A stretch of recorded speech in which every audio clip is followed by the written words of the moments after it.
اللہ لرز جاؤ گندی فلمیں دیکھ کر، زنا کو شوق بنانے والوں لرز جاؤ، آگ کی قمیص جب ان کو پہنائی جائے گی تو وہ تڑپیں گے، وہ بلکیں گے۔ اسی پر بس نہیں بلکہ تمہارے اور میرے سچے نبی مصطفیٰ کریم رؤوف الرحیم صلی اللہ علیہ وآلہ وسلم فرماتے ہیں، اس کے بعد حضرت مالک فرشتوں کو کہیں گے جو جہنم کے فرشتے ہیں، ان سے کہیں گے ان زانیوں کی آنکھوں میں آگ کی سلاخیں ڈال دو، ان جہنمیوں کی آنکھوں میں آگ کی سلاخیں ڈال دو۔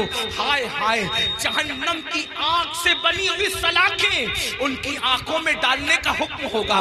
حضرت مالک کہیں گے یہ زانی لوگ حرام دیکھتے تھے اپنی آنکھوں سے، حرام دیکھتے تھے اپنی آنکھوں سے، ان کی آنکھوں میں جہنم کی آگ کی سلاخیں پھیر دو۔ تھوڑا غور تو کرو، اگر یہ بات کسی کتاب میں کسی صرف ایک عام انسان کی لکھی ہوئی ہوتی میں کبھی اتنے اہتمام سے بیان نہ کرتا، لیکن وہ رسول بیان کر رہے ہیں جن کی زبان پر سوائے حق کے کچھ اور جاری نہیں ہوتا۔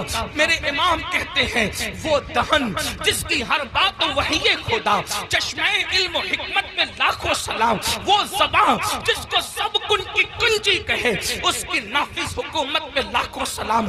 2 منٹ کی لذت کے لیے اللہ کو ناراض کرنے والوں، 2 منٹ کی لذت کے لیے اپنی آخرت کو تباہ کرنے والوں، پکچروں میں ہیرو ہیروئن کو زنا کرتا دیکھ کر، گندی پکچریں دیکھ کر اپنی آخرت کو تباہ و برباد کرنے والوں، سوچو تو صحیح، گناہ میں لذت تو ہے مگر عزت نہیں ہے، گناہ میں لذت تو ہے مگر سکون نہیں ہے۔ او سکون کے متلاشیوں، آج کہتے ہو دل کو سکون نہیں، کوئی کہتا ہے روزی میں برکت نہیں، کوئی کہتا ہے گھر میں آرام نہیں، کسی نے کچھ کر دیا، کسی نے کچھ کر دیا۔ میں کہتا ہوں کیا نہیں کیا یہ 2 نمبر کی بات ہے، لیکن ہم نے اپنی تباہی کا سامان کیا۔ نرم نرم قدوں پہ لیٹ کر جس گھر میں زنا کی فلمیں دیکھی جائے گی اس گھر میں برکت کا نزول کیسے ہو سکتا ہے؟ اللہ اکبر۔ جس گھر میں پکچریں چلے گی، ہیرو ہیروئن کو بھاگتا ہوا دکھایا جائے گا، جس گھر کے اندر زنا کی ترغیب دی جائے گی اس گھر میں برکتوں کا نزول کیسے ہوگا؟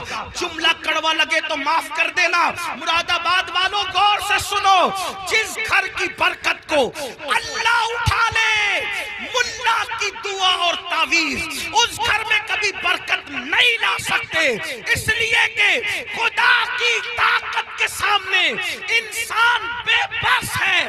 خدا کی شان یہ ہے وہ جو چاہے فیصلہ کرے، وہ جو چاہے فیصلہ کرے، وہ عادل ہے، وہ ظلم نہیں کرتا۔ انسان بے بس ہے، بے بس، لیکن یاد رکھنا اہل وجاہت کی بات نہیں کر رہا ہوں، ان کی شان الگ ہے، مگر یاد رکھنا ہم جیسے انسان تو بے بس ہی ہیں۔ اللہ اکبر۔ میرے آقا علیہ السلام کے پیارے دیوانوں، زنا کر کے گھر کی برکت کو ختم کر کے صرف تعویذات کے سہارے اور اللہ اکبر بزرگوں کی دعاؤں کے سہارے گھر میں برکت کے متلاشی ہو، واللہ اللہ نہ چاہے تو پھر گھر میں کوئی برکت نہیں لا سکتا۔